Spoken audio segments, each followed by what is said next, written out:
दुनिया ने ठुकराया है, बस तुमने अपनाया है।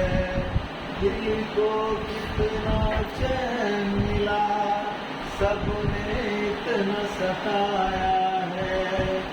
अपना है एक सपना, बस तू ही हो अपना। जय दोस्तों, आज हम लोग बात कर रहे हैं कार्बन फैमिली का। कार्बन फैमिली में क्या है, 14 ग्रुप में कार्बन का 3 आइसोटोप होता है। कार्बन 12 मास, कार्बन का 13 मास और कार्बन का 14 मास। तो कहने का मतलब है कार्बन जो 14 मास वाला होता है, वह जो आइसोटोप होगा वह क्या होगा, रेडियो एक्टिव होगा। रेडियो एक्टिव का मतलब होता है वह स्टेबल नहीं होता है, वह अनस्टेबल होता है, रेडियो एक्टिव होता है, वो अस्थायी तत्व नहीं माना जाता है। अगर बात करें हम लोग कार्बन का मास अगर 12 और कार्बन का मास 13 है, तो ये नेचर से पाया जाता है और ये स्टेबल होता है।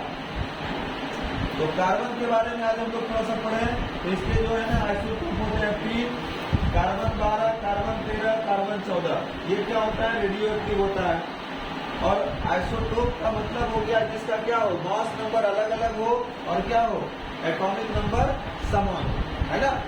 अगर हम बात करें इसके हाफ लाइफ का, ये जो रेडियो एक्टिव एलिमेंट है C14, इसका अगर हाफ लाइफ की बात करें, इसका हाफ लाइफ कितना होता है, 5770 ईयर इसका ये हाफ लाइफ होता है। और ऑर्गेनिक केमिस्ट्री में मेनली हम लोग किसके बारे में पढ़ते हैं, कार्बन के बारे में, है ना, कार्बन के बारे में। और कार्बन का जो होता है ना, कोवेलेंसी 4 होती है। मतलब ये क्या होता है, मैक्सिमम 4 बॉन्ड बना सकता है। अगर बात करें हम लोग कैटेनेशन टेंडेंसी का, तो कैटेनेशन टेंडेंसी का मतलब होता है सेल्फ लिंकेज। कार्बन से कार्बन आप लोग नोमेनक्लेचर में पढ़े हुए हैं, कार्बन से कार्बन। तो पूरा पीरियडिक टेबल में जितना एलिमेंट है सबसे ज्यादा ये जो कैटेनेशन टेंडेंसी होता है कार्बन का होता है। मतलब सबसे ज्यादा कार्बन एक दूसरे से लिंक कर सकता है, बहुत ज्यादा लिंक कर सकता है। तो सबसे ज्यादा कैटेनेशन टेंडेंसी किसका होता है, कार्बन का होता है। तो इस तरह से हम लोग कार्बन के बारे में 3 बात मुख्य अभी जाने कि कार्बन का आइसोटोप कितना होता है, 3 होता है। कार्बन का 3 मास, जिसमें C12, C13 स्टेबल होता है, C14 अनस्टेबल होता है और ये रेडियो एक्टिव होता है। अब इसके बाद में आगे बात करें तो देखिए, इस पृथ्वी पर आप लोगों को एक बात बता दें, इस पृथ्वी पर सबसे अधिक मिनरल्स, मतलब जो खोजा गया, मिट्टी से निकाला गया, है ना, अर्थ क्रस्ट से पाया गया, वो कौन है, ऑक्सीजन। अर्थ क्रस्ट से, वायुमंडल में तो नाइट्रोजन है 78% पाया जाता है, लेकिन अर्थ क्रस्ट मिट्टी से अगर खनन करके निकाला गया तो सबसे ज्यादा मिला कौन, ऑक्सीजन। और उसके बाद कौन आया, सिलिकन। तो सिलिकन के बारे में अगर पढ़ा जाए तो second most abundant element on earth crust in form of silica, कहता है सिलिका के फॉर्म में मिला और कौन मिला, सिलिकेट्स के फॉर्म में मिला। तो ये जो सिलिकन है इसका पृथ्वी पर अर्थ क्रस्ट से दूसरा स्थान है, इसको जो है ना सेकेंड स्थान रखा गया है पृथ्वी पर पाए जाने वाले तत्व में। इससे जो बनते हैं कंपोनेंट वो कौन है, सिरेमिक्स है ना, फिर जो है ग्लास है और सीमेंट, इसका मुख्य अभियंता है। अब यहाँ पर देखिए लिख दिया गया ऑक्सीजन सबसे ज्यादा, सिलिकॉन, एल्युमिनियम, आयरन, ये अर्थ क्रस्ट से मिल रहा है। तो अर्थ क्रस्ट में ऐसे लोग आपको बोल देंगे नाइट्रोजन सबसे अधिक है, तो वो वायुमंडल है। लेकिन अगर अर्थ क्रस्ट की बात करें तो ऑक्सीजन अधिक है, सेकेंड स्थान सिलिकॉन का, एल्युमिनियम का दूसरा है और आयरन का चौथा स्थान है। अब अगर बात करें जर्मेनियम, चलिए इसका कोई नहीं है यहाँ पर कोई कॉन्सेप्ट। अब आते हैं स्टेनम 3 के बारे में।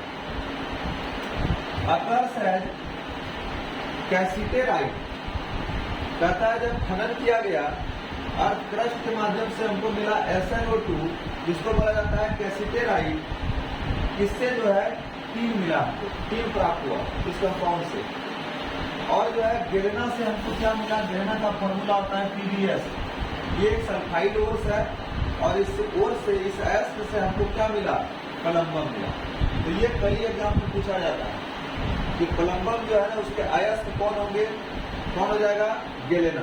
ये कई बार पूछा गया है, चाहे नीट हो, जेईई मेन हो, ट्यूएल बोर्डो, ये इंपॉर्टेंट है। तो पीबीएस हो जाएगा, गैलेना हो जाएगा, किसका? कोलंबम का। अब यहाँ पर हम लोग अगर बात करें, इसको चाहे तो स्क्रीनशॉट भी अब ले सकते हैं आप लोग। अब अगर इसके बाद बात करें तीसरा पॉइंट, तो देखिए यहाँ पर इलेक्ट्रॉनिक कॉन्फ़िगरेशन। देखिए इलेक्ट्रॉनिक कॉन्फ़िगरेशन की अगर बात की जाए तो देखिए general electronic configuration 14 group element का जो होगा वो क्या होगा? NH2 NP2। ये सब हम लोग कल ही पढ़ चुके हैं, NH2 NP2। और ये जो N है सर, N क्या है? नंबर ऑफ सेल है, नंबर ऑफ पीरियड है, या प्रिंसिपल क्वांटम नंबर है, या नंबर ऑफ ऑर्बिट है। इसको हिंदी में कह सकते हैं कक्षा की संख्या, आवर्त की संख्या, मुख्य क्वांटम संख्या, या फिर ये भी कक्षा की संख्या है। ये कॉन्फ़िगरेशन हम लोग कल पढ़ चुके हैं, कल के क्लास में हो चुका है। अब लास्ट अगर बात करें इलेक्ट्रोनेगेटिविटी, हम लोग 3A ग्रुप का भी इलेक्ट्रोनेगेटिविटी देखे थे। आज हम लोग 4A ग्रुप का इलेक्ट्रोनेगेटिविटी देखेंगे। तो कार्बन की इलेक्ट्रोनेगेटिविटी क्या होती है? 2.5। कार्बन को जो इलेक्ट्रॉन लॉस करने और गेन करने की जो क्षमता होती है, इसका जो पावर होता है इलेक्ट्रोनेगेटिविटी 2.5 होता है।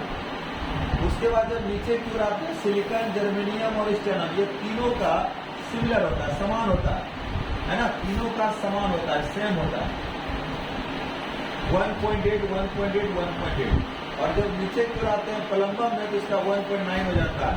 इसका मतलब अगर इसका ऑर्डर की बात किया जाए तो कार्बन का क्या हो जाएगा? 2.5, कोलंबम का हो जाएगा 1.9, और इसका क्या हो जाएगा? देखिए तीनों का सेम हो जाएगा। पीरियोडिक टेबल में हम देख सकते हैं हम लोग, कार्बन जो है ये क्या है? नन मेटल है, और ये दोनों क्या है? मेटलॉइड है, और ये क्या है? मेटल है ना?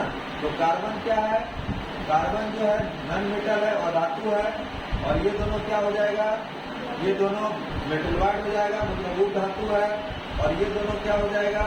ये दोनों जो है मेटल है, धातु। तो आज के लिए इतना ही। Thank you, that's all. जय हिंद, जय भारत।